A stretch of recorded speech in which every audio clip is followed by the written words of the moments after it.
And let's go to the book of Proverbs,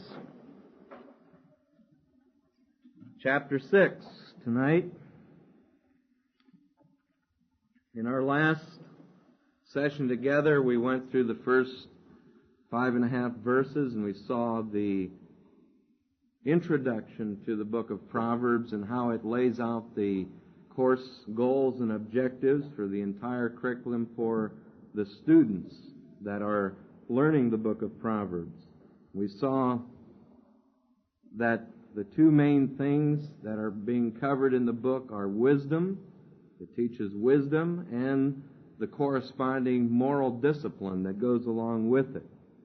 And that there are 3 types of judgment involved in this learning: truth judgment, ethical judgment, and functional judgment. And we'll see these 3 types of judgments as we work the book of Proverbs, because that's what the student of the book of Proverbs needs to learn: how to make truth judgments, judgments based on ethics, and proper functional judgments in his operation in life and business and whatever he's involved with. And I also told you briefly that the first 9 chapters are broken up into 15 didactic narratives, or 15 sections, that are each introduced by the terms "my son" or "my children." And tonight we want to look at one of these sections in chapter 6. We're not going to go through the whole book of Proverbs verse by verse, but rather we're going to take some of the difficult sections each time we get into it and work those individually, now that we have the background of the book of Proverbs.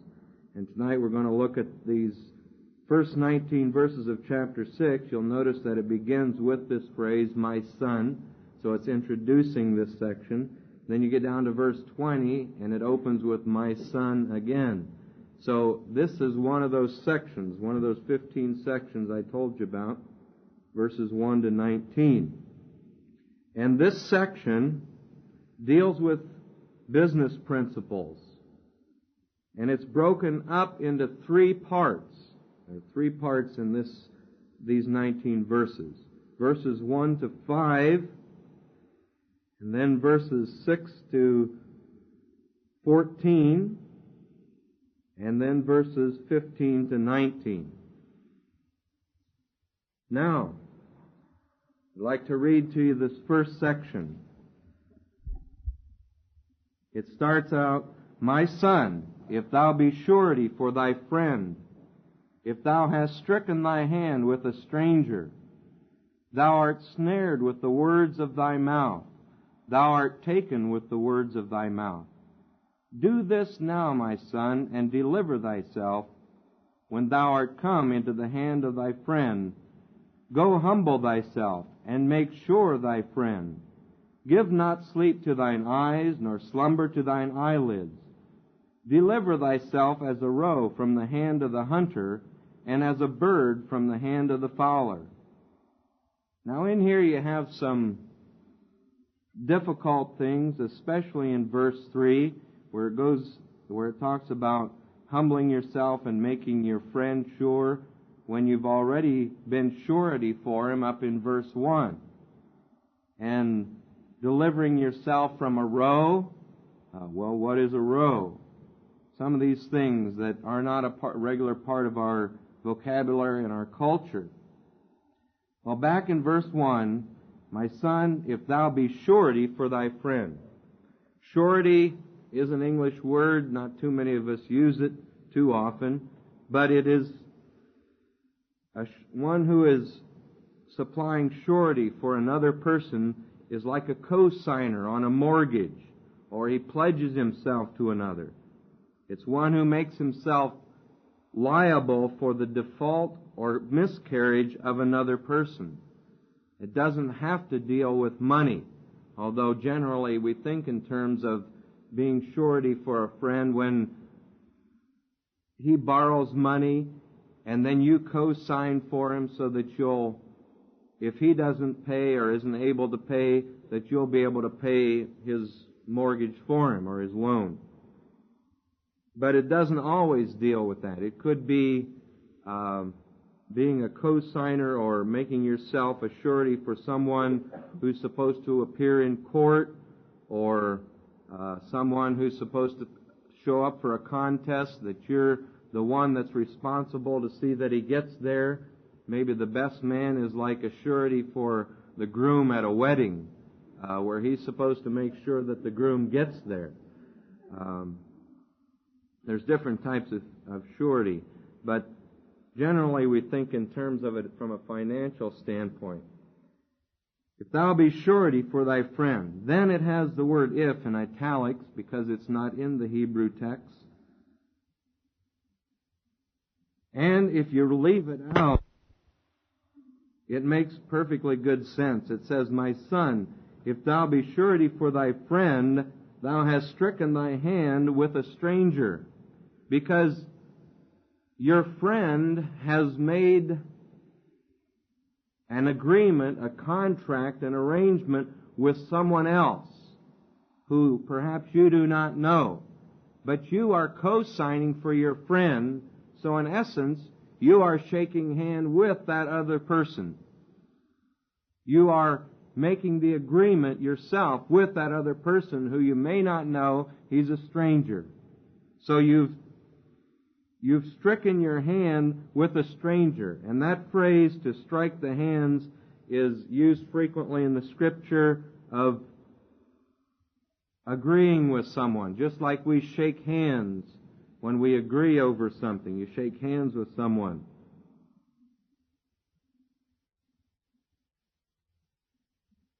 Proverbs 17:18, chapter 17, verse 18 also uses this expression. A man void of understanding striketh hands. The word understanding there is heart. The Hebrew word is leb, L-E-B, which was one of those words I gave you last week that means, or that's translated wisdom in a couple places, but it means heart. It means heart. A man void of heart strikes hands. He makes these types of agreements and becomes surety in the presence of his friend. There you have it again. Only a person that's void of heart strikes hands and becomes surety in the presence of his friend. Then again in chapter 22,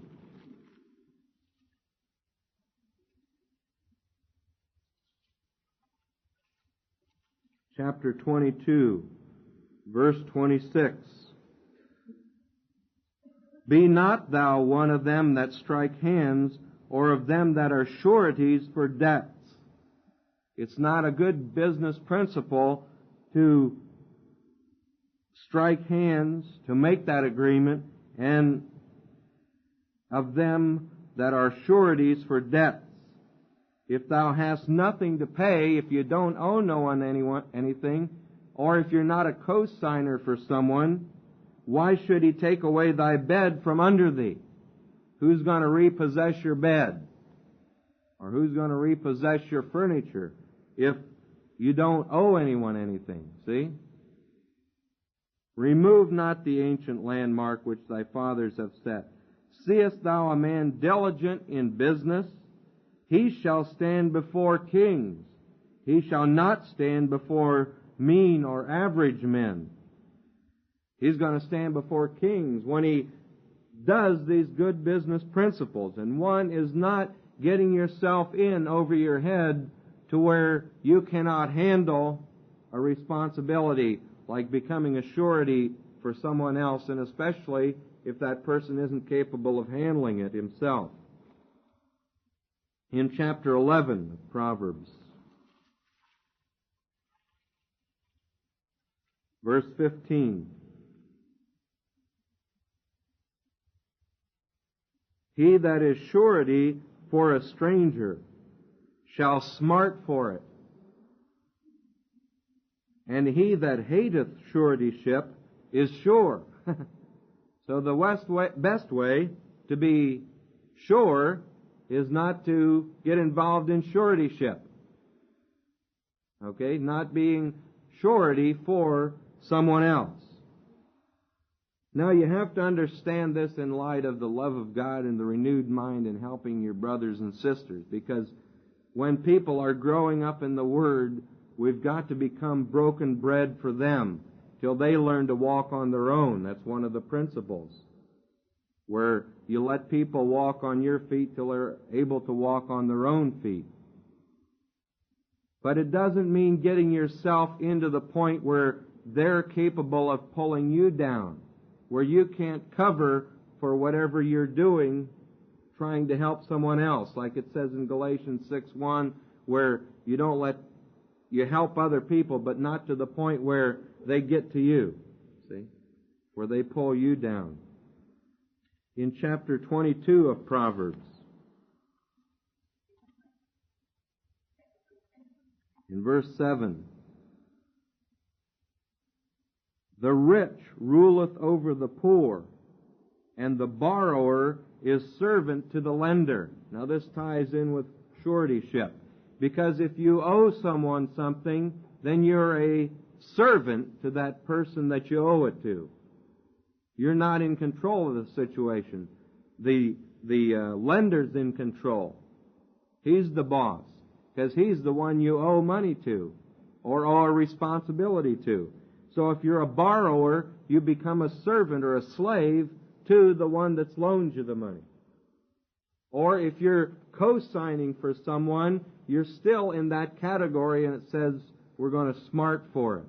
And the best way to be sure is to hate suretyship. Avoid it. See? Back to chapter 6.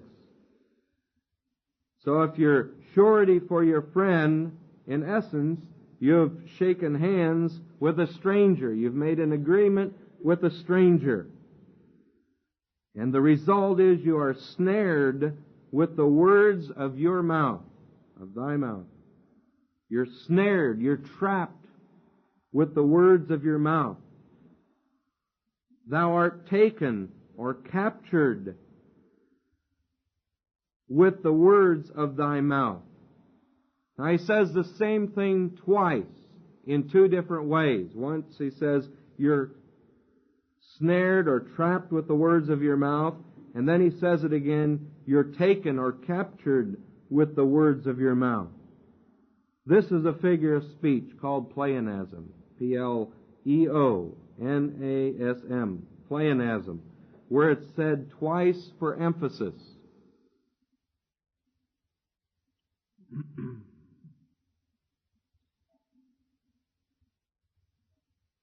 Now, I left out the if in verse 1.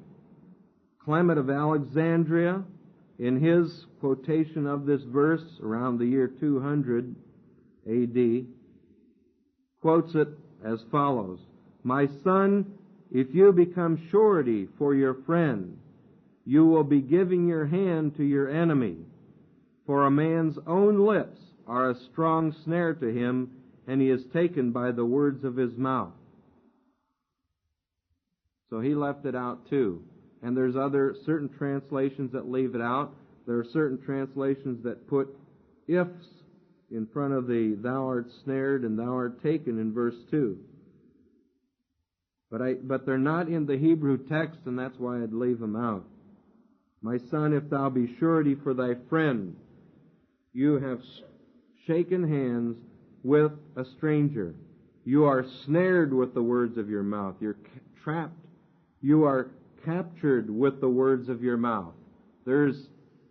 You've signed for someone else, and all of a sudden that friend decides he doesn't want to pay, and your friend maybe becomes your enemy at the same time, and now you're in trouble because you've made an agreement.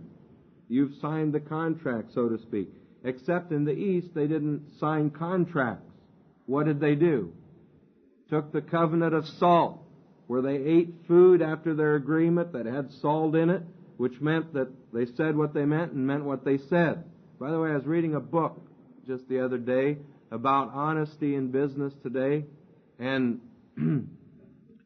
how people try to get out of doing good, sound business principles. They bend over backwards to avoid honesty in business today. Some salesman had made a sale for a sizable amount to some company or individual. And he showed the contract to his superior, and the superior says, it's too tight. You've got to put a loophole in there for us. And he says, well, you can put it in if you want to, but he says, I'll draw attention to it to the customer. Then if he still wants to make the purchase, fine. Otherwise, that's just the way I'm going to be, because I'm honest in it. So they put the loophole in the contract to keep the superior happy. The superior put it in. The salesman took it to the customer and told the customer about it, and the customer still signed it anyway, but at least he brought it to his attention. He was honest about that part of it. But the fact is, people's words don't mean what they say anymore. They're looking for loopholes, ways that they can avoid things or get out of things, rather than practicing honest business principles. When they made the covenant of salt, they were trapped by their words, so to speak. They were taken with the words of their mouth if it happened to be a bad agreement. But what they said, they meant. And there was no way out of the covenant of salt except death.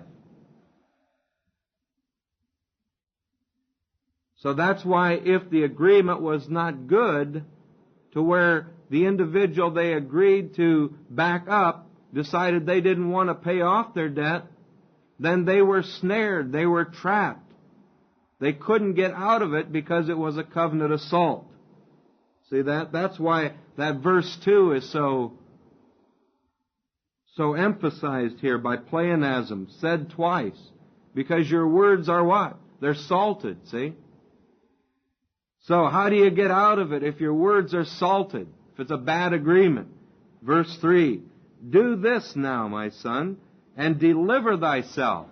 Rescue yourself. Save yourself when you are come into the hand of your friend. And the word hand is the figure of speech metonymy. M-E-T-O-N-O-M-Y. Metonymy. Where one noun is used that stands in place of another noun. The noun that's used here is hand, and what it stands for is power. The hand is used for power. When you are come into the power of your friend, the hand of your friend is the power of your friend. Give you a couple example other places where this is used. Judges 8:6. I'll read it to you. Judges 8:6. And the princes of Succoth said, are the hands of Zebah and Zalmunna now in thy hand? Are they in your power, that we should give bread unto thine army? And then again in verse 22, Judges 8:22, then the men of Israel said unto Gideon, rule thou over us, both thou and thy son and thy son's son also, for thou hast delivered us from the hand, the power of Midian. The hand representing the power.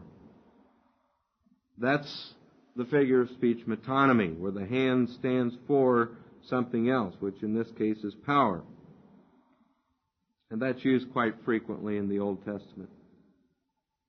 Do this when you come into the power of your friend. Here's what you do. Here's the way to get out of suretyship. Go humble yourself and make sure thy friend. Now what does that mean? Doesn't mean much at all. The word humble does not mean humble. It's not the normal word for humble. It means to stamp yourself down. To tell how destitute you are.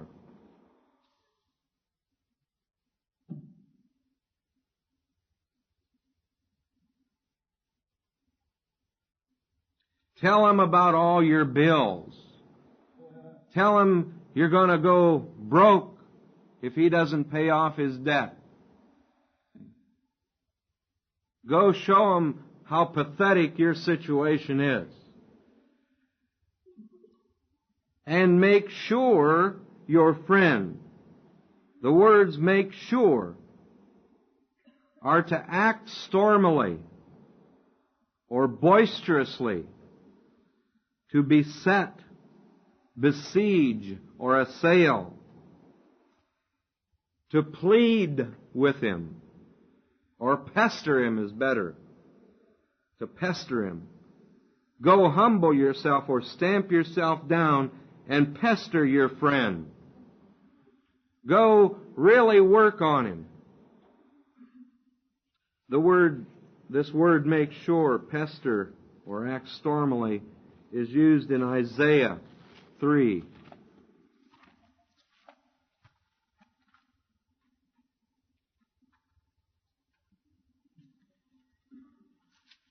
Isaiah 3.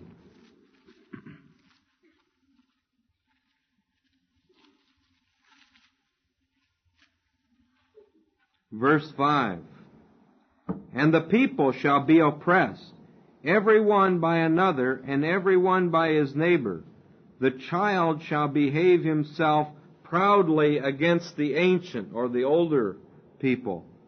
To behave yourself proudly. This word proudly is the same word as make sure. He shall act with pestering.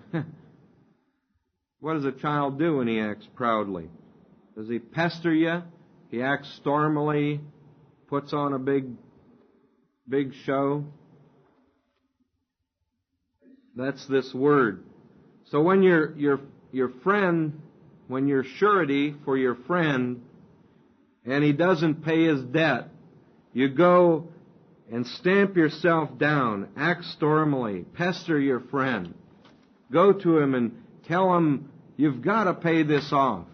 You've got to take care of your debts. You can't let this slide by. Do anything you can to get out of that suretyship. Lamsa translates these first three verses. Then you are snared, starting with verse 2. Then you are snared with the words of your mouth. You are caught with the words of your lips. Do this now, my son, and deliver yourself, because for the sake of your friend, you have fallen into the hands of your enemies. Go, therefore, and stir up your friend, for whom you have become surety to meet his obligation. Go stir him up. Do whatever you have to do to get to him to take care of his responsibility. In the first place, you shouldn't have gotten into this mess, but now, my son, since you're in this mess, this is what you do. Go pester your friend. Stir him up. King Solomon, he says, is admonishing his son in case he has become a surety to his friend and thus has fallen into the hands of his enemies. The son is told to stir up his friend to pay the debt for which he had become a surety. In the East, a good man's word is accepted as surety. That's because they're salted. And at times, a man may become surety for his friend who, being poor, is unable to give a pledge. The good man may incur the enmity of the lender because of the failure of his friend to pay his debt. Most lenders would hold the pledge at a high rate of interest until the debt was paid, either by the borrower or by the one who has been a surety for him. On the other hand, some borrowers take advantage of the good men who become surety for them, and they refuse to pay the debt. So if you ever get in that situation where you're surety for somebody else, go bug them, pester them, stamp yourself down. And it says, give not sleep to your eyes, nor slumber to your eyelids. In other words, don't let up. Don't go to sleep until you've taken care of this, okay? See the urgency of it, what he's putting into it? And again, this is that figure of speech pleonasm. You have the same thing said twice. Don't give sleep to your eyes or slumber to your eyelids. And the eyes and eyelids are another metonymy, where those eyes and eyelids represent the individual. Don't give sleep to yourself. Don't give slumber to yourself. See it? And it's said twice, so it's pleonasm, so you've got two figures involved here, which means it's very urgent. Don't go to sleep until it's absolutely taken care of. Don't stop halfway through bugging your friend.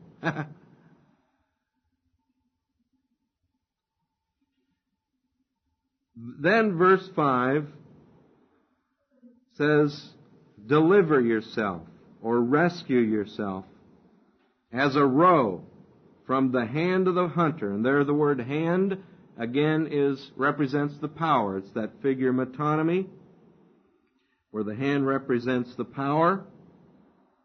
Deliver yourself as a roe from the power of the hunter, as a bird from the hand or power of the fowler. And a fowler is a hunter of birds. The roe is a gazelle. A gazelle is a small wild animal which is very swift, very beautiful, very gracious. And being very swift, I think, is the key to understanding this, that when that gazelle would escape the hand or power of anyone that's trying to capture him, he would run very fast to get away.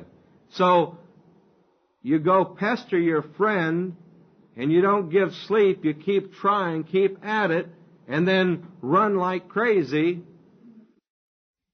from the suretyship without breaking your covenant of salt. Do whatever you can to get your friend to take care of his responsibility, to pay off his debt or do his obligations, whatever he's supposed to do. And like the bird from the hand of the fowler, what does the bird do when he gets out of the hand? Does he just stand around and hum? No. He flies to get away. So, there's that first part of this section. If you become surety for a friend, this is what you do. Get out of it. Without breaking the covenant of salt. Become surety. But it's better not to get into surety to begin with, like it said other places. But remember, as brothers and sisters in the body of Christ, you sometimes have to become broken bread for other people. And let them walk on your feet for a while. But you don't let them walk on your feet forever. They've got to learn to walk on their own. Now the second section. Verses 6 to 11. Go to the ant, thou sluggard. Consider her ways and be wise. Which having no guide, overseer, or ruler, provideth her meat in the summer, and gathereth her food in the harvest. How long wilt thou sleep, O sluggard? When wilt thou arise out of thy sleep?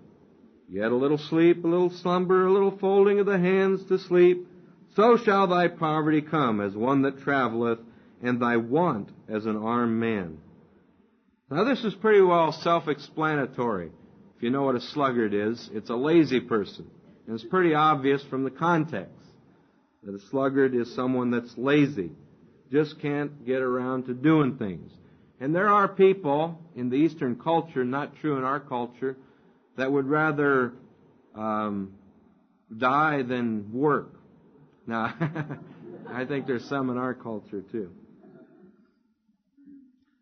There are people that would rather die than work. They're that lazy. But he says, go to the ant, thou sluggard, thou lazy man. Consider her ways, and be wise, which having no guide, overseer, or ruler, provideth her meat in the summer. When does she provide her meat? When it's meat time, when the things become ripe, when your crops are ready to harvest. That's when she gathers her meat. She gathers her food in the harvest. Consider that. Don't get out to work when there's no food to gather in. That's what some people do. Well, I'm ready to go to work now, when it's time to go to bed. See? You gather food when it's food gathering time. How long wilt thou sleep, O lazy man? When wilt thou arise out of thy sleep? Yet a little sleep, a little slumber, a little folding of the hands to sleep. Why are some of you laughing? The folding of the hands is because, what do you do when you relax? You just fold your hands. You don't do anything with them. You fold your hands. I don't know if that's body language or not. Folding of the hands is a sign that you're not doing something. See? A little folding of the hands to sleep.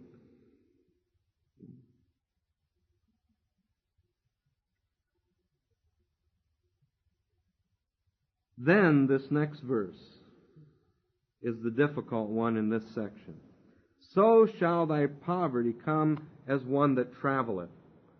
Now, have you ever seen any travelers, any world travelers? Now, generally speaking, they're not too poverty-stricken. And so you have a little difficulty with that phrase. Poverty coming as one that traveleth. It doesn't make too much sense. And Lamsa assures us, our bishop, I forget which one it was, that in the Eastern culture, the travelers were not generally poor either.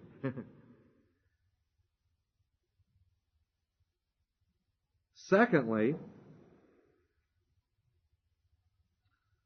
and thy want as an armed man.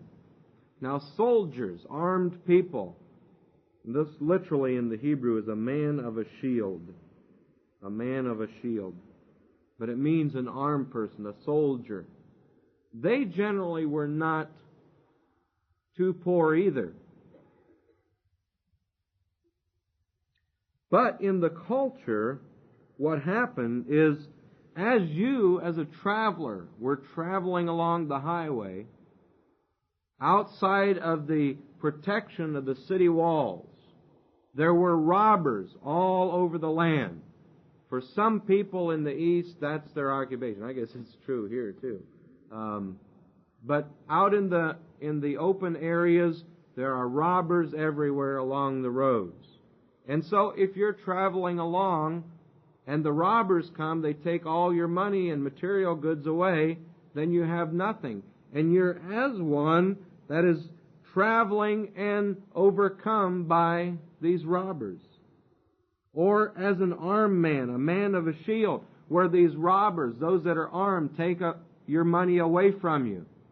And again, in the culture, there were two ways people lost money. One was from those robbers along the highway. The other was by the exploitation and taxation of the soldiers. Both were in the category of armed men. And poverty in the East was due to one of two things. Either people were taxed, exploited, or robbed, where they lost all of their possessions, or, number two, was laziness. So, a person that folds his hands to sleep a little longer, that just wants to keep sleeping, keep going, a little sleep, a little slumber, doesn't consider the lesson of the ant, doesn't work, would rather die than work, he's going to be in the same state as a traveler who's been robbed, or someone who's been taxed out of all his money, or exploited in some way or another. He's in the same situation. And that's the second principle in this section, is laziness. Don't be lazy. Get up and get to work. When there's something to be done, do it. What does the ant do? Have you ever seen an ant sit down on the sidewalk and take a break? You ever watched ants? You ought to watch them sometime. See what they do. And nobody's there shouting orders at him. He just keeps moving on. I understand in some colonies of ants they have sort of a hierarchy of things that go on, but in this one, in this culture, maybe it was a different type of ant than, there's different types of ants, I know, but they have no guide, overseer, or ruler, but they still go out and get the job done, because they know they need food. It's food time, harvest time, so they go out and get it, bring it back in. They don't stop along the way to smoke a cigarette. They just keep going, see? That's the lesson of the ant. Just keeps moving. So that's lesson number 2. Number 1 was don't get involved in suretyship, and if you do, and you got trouble, here's how you get out of it. And number 2 was don't be lazy. Get to work. See? Work.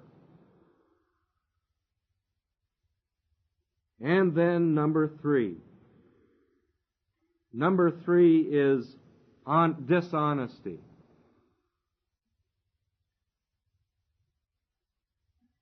I might, before we get into the third one, I want to read you one more. Proverbs 26 that ties into this section here on laziness. Proverbs 26, verse 13. The slothful man. A slothful man is a lazy man. The slothful man says, there's a lion in the way. A lion is in the streets. And he's too lazy to get up to do anything about it. He's hoping somebody else will go out and chase him away. But he won't do anything about it. See? As the door turneth upon his hinges, so doth the slothful upon his bed. I love that one. The slothful hideth his hand in his bosom. It grieveth him to bring it again to his mouth. He's so lazy, he even wants other people to feed him. He just hides his hand, a little folding of the hands, doesn't want to really overexert himself. See? I was never in that situation, but I know what it means to do more work to get out of work than working you would do while working. Till I got involved, renewed my mind to the Word that I better work, see, because that's what it says. So I understand this from experience. Some of you are shaking your head. You understand too. So, those are some of the great ones for the young person. Get to work. Now we go back to chapter 6, verse 12. A naughty person, a wicked man, walketh with a froward mouth, he winketh with his eyes, he speaketh with his feet. He teacheth with his fingers. Frowardness is in his heart. He deviseth mischief continually. He soweth discord. Therefore shall his calamity come suddenly. Suddenly shall he be broken without remedy. These 6 things doth the Lord hate. Yea, 7 are an abomination unto him. A proud look, a lying tongue, and hands that shed innocent blood. And heart that deviseth wicked imaginations. Feet that be swift in running to mischief, a false witness that speaketh lies, and he that soweth discord among his brethren. Now this is the third section, and it deals with dishonesty. First of all, a naughty person. In the Hebrew is the word Belial. Now you know who Belial is.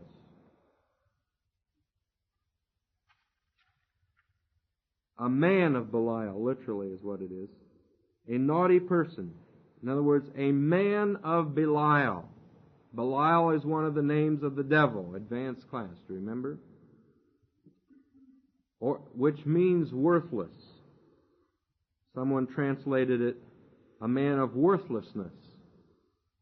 Literally, it's a man of Belial, one who is void of understanding. A man of Belial, which is as wicked as you can get, as dishonest, as low on the totem pole as you can go, to be born of the wrong seed, a man of Belial. A wicked man walketh with a froward mouth. Not forward, froward, which means a perverse mouth. His mouth is crooked, twisted. Ever seen a twisted mouth? or his words are twisted.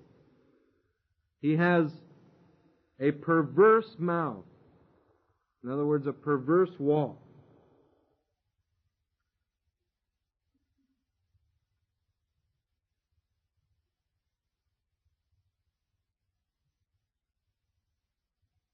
You see, our expression, if your feet smell and your nose runs, you're built upside down. You ever heard that? It's right here in Proverbs. He walks with a mouth, with a perverse mouth. See it? You don't walk with your mouth. Well, to walk, you know, is that Hebrew expression that means to conduct your life. That was a joke. Walk with a perverse mouth. He winks with his eyes and speaks with his feet. There's the other part of it, to speak with your feet. See, I told you. Just lines right up with that expression we use. Walk with your mouth and speak with your feet. These guys are built upside down. But he winks with his eyes, he speaks with his feet, and he teaches with his fingers. Now that's real interesting. Not so much to us as it would be to someone in the Eastern culture. Because in the marketplace in the East,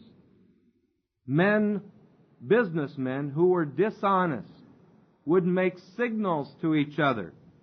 There would be like an in-between man who would be talking with the customer, and the boss would be standing over to the side, and they'd be making signals with each other, either winking with the eye, or maybe they'd do certain things with their hand like the coach does in a baseball game, you know, or at an auction where somebody wants to buy something, he holds up 2 fingers or 3 or does something sort of secretive, makes signals with the hands, with his fingers. He teaches with the fingers. And they would draw in the sand with their feet. Would be another way of doing it. They were dishonest. Those are all things that the dishonest businessman, and especially these men of Belial, would do in that culture. And verse 14 says, in their heart is frowardness or deceit. There was perverseness, deceit, deception in their heart. He deviseth mischief continually. From his heart, he's always thinking, how can he screw the customer? Like I was saying about the putting that loophole in the contract. And people today in business are always thinking how they can cheat the company they're working for out of something. How they can cheat the customer. How they can... There was a conference I read in that book I was telling you about on honesty in business. A conference where the salesmen were told, you know, you're always supposed to make the customer happy. A satisfied customer. Ever heard that? Their principle is just the opposite. You want dissatisfied customers. Because if you have satisfied customers, they won't buy anything else. But if they're dissatisfied, then they'll buy something else. If they're dissatisfied with the automobile they own, then they're going to buy another automobile, right? See, just the opposite of honesty in business. And that's the way the world is going. Our times, other times have gone the same way. Dishonesty. Teaching with the finger. Deceit in their heart. Devising mischief continually. Now you see you've had 5 parts of the body here. You've had the froward or perverse mouth, the winking of the eyes, the feet, speaking with the feet, teaching with the fingers, and now the heart. Deceit in the heart. Devising mischief out of the heart continually. 5 different parts of the body. But there's a 6th one. He soweth discord. Now where do you sow? From your reproductive organs, right? So there's a 6th part of the body. Only instead of sowing good seed, what's he sowing? Discord. Discord, where he tries to break people up. Break up families. Break up companies. Break up groups. Break up believers. He sows discord among people. And what's the result of such business practices? Therefore shall his calamity come suddenly. Suddenly shall he be broken without remedy. There's no cure, no remedy. Suddenly he's going to be broken. It may take a while sometimes, because sometimes these guys go on, but eventually it catches up with them. That's why it says not to envy sinners. But it catches up with them, and then calamity comes. And there's no remedy. When calamity comes to a believer, it says this someplace too, that where a righteous man falls 7 times, but he always gets up again. But when the wicked fall, then there's no remedy. There's no coming back. It's calamity. These 6 things. How many things did he name? 6. And they were all parts of the body. These 6 things doth the Lord hate. Oh, wait a minute. There's 7 that are an abomination unto Him. Now this is a figure of speech called epanorthosis. E-P-A-N-O-R-T-H-O-S-I-S. Epanorthosis. Or it's also called correction. Where he says 6 things. Now wait a minute, there's 7. It's not done accidentally, it's done on purpose. And it simply means that the list is inexhaustible. Right. That there's so many more things that you could say. You could go on. But it's a recalling of what was said in order to correct it, with the idea that there's more that could be said. And then he lists these 6 things and adds that 7th thing to it. And if you look through here, you have the same 6 plus that 1 that you had before. You have, verse 17, a proud look. Before it was, he winks with the what? The eyes. It's the eyes. He's filled with pride. He's haughty.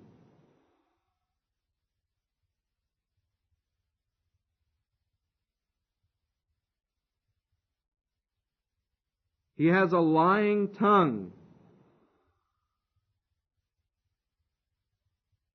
You had a froward mouth or perverse mouth up above, remember? A perverse mouth. Here it's called a lying tongue. Hands that shed innocent blood. Up above, he teacheth with his fingers. Here it's the hands.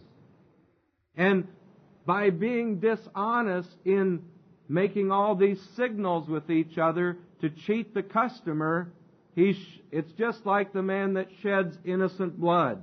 That's what dishonesty is. Just as bad as Cain killing Abel. Just as bad as slaying someone else. Shedding innocent blood.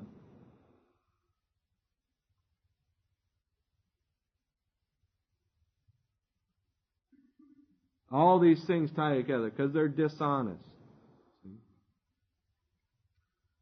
I thought of the high priests and and the Sanhedrin that passed judgment on Jesus, that shed His blood because of their dishonesty and their agreements. They got false witnesses, the whole thing, a mock trial that wasn't right on. A heart that deviseth wicked imaginations. There's the heart. That's another part of the body. You have the eyes, the tongue or mouth, the hands, and now the heart, and then the feet.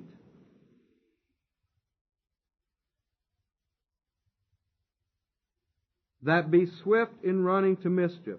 The heart devises wicked imaginations. It's got deceit in his heart up above.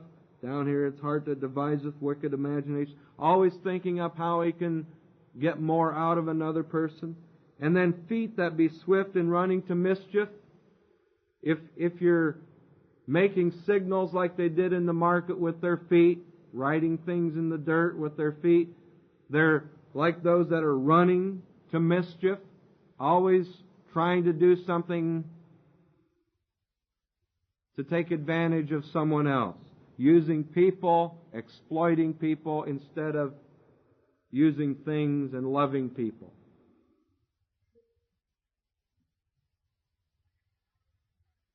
If you don't walk on the Word, you'll run into mischief, is the key here. Then you have verse 19, a false witness that speaketh lies, and he that soweth discord among brethren, are the last two things. Now the sowing of discord among the brethren is the same as the sixth one up above in verse 14. He soweth discord. Here it reaffirms that, sowing discord, and that's the reproduction area. Instead of sowing proper seed, he's sowing discord among the brethren. And what you sow is what you reap. He's going to reap trouble later on. He sows discord among the brethren. Then he adds, right before that in verse 19, a false witness that speaketh lies. That's the seventh thing. That's the seventh thing, the thing that he adds. A false witness is someone outside of the body. It's another body that you get to cheat with his hands, his eyes, his mouth, his heart, his feet, his reproduction, sowing. It's another witness, but it's a false witness. Reminds me of commercials where we had this hidden interview. Ever seen any of those hidden interviews? They didn't know the camera was there. And boy, these people just thought that product was absolutely the greatest in the world. I wonder, huh? False witnesses in business or any other facet of life. Calling in someone else outside of the body as a false witness to speak lies about whatever it is that you're doing. Paying someone with a well-known name to say that your product is good. To say, well, I tried your product and it worked, it was better than Bufferin or something else.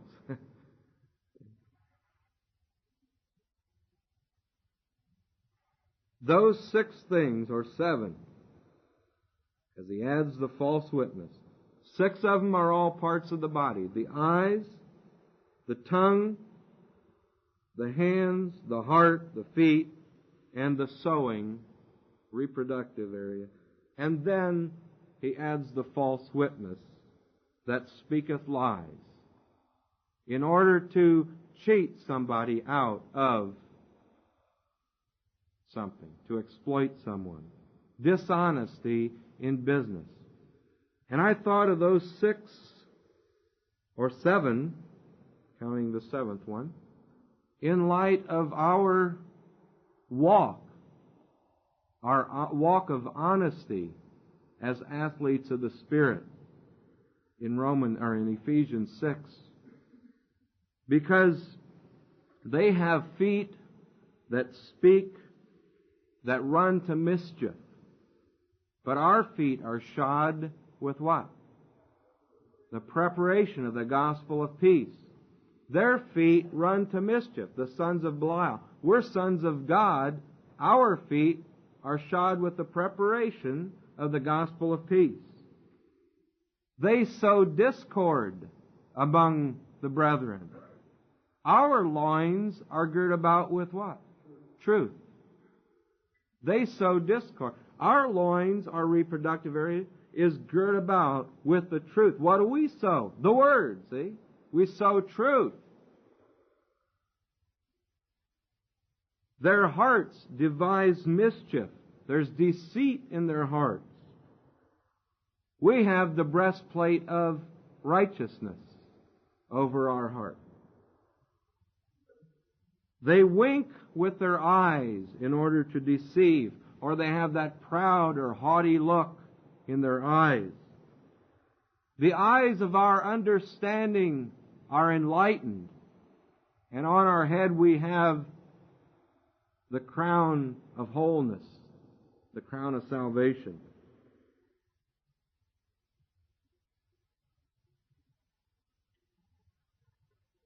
With their hands they teach and shed innocent blood.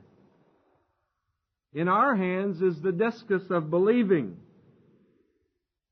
which we have because of the believing of the one whose innocent blood was shed.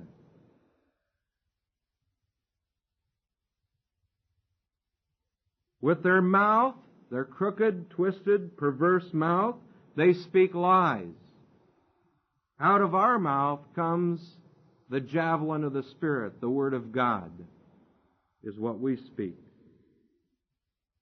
And then to this list of 6 things, God added a 7th, a false witness. And to the list of 6 things in Ephesians, God adds praying always with all prayer and supplication in the Spirit, which is the true witness. Perfect prayer. The true witness. The witness of speaking in tongues.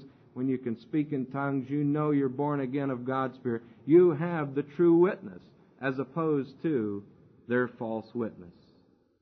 Good business principles, being honest in business, center around walking by the Spirit, being good athletes of the Spirit, and speaking in tongues a lot. Isn't that neat? So those are 3 great business principles. Principles of life and business. Business is life.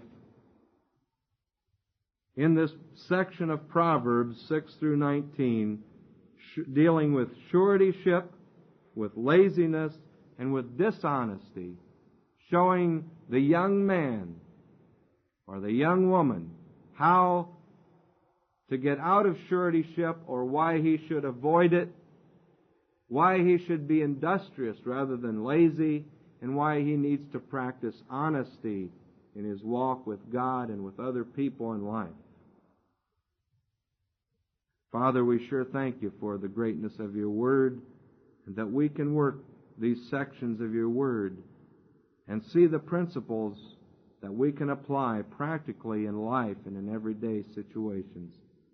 Thank you, Father, for every person here in the core and all the campuses and those listening around the country. And Father, for your love and goodness to us. In the name of your Son, Jesus Christ. Amen. God bless you.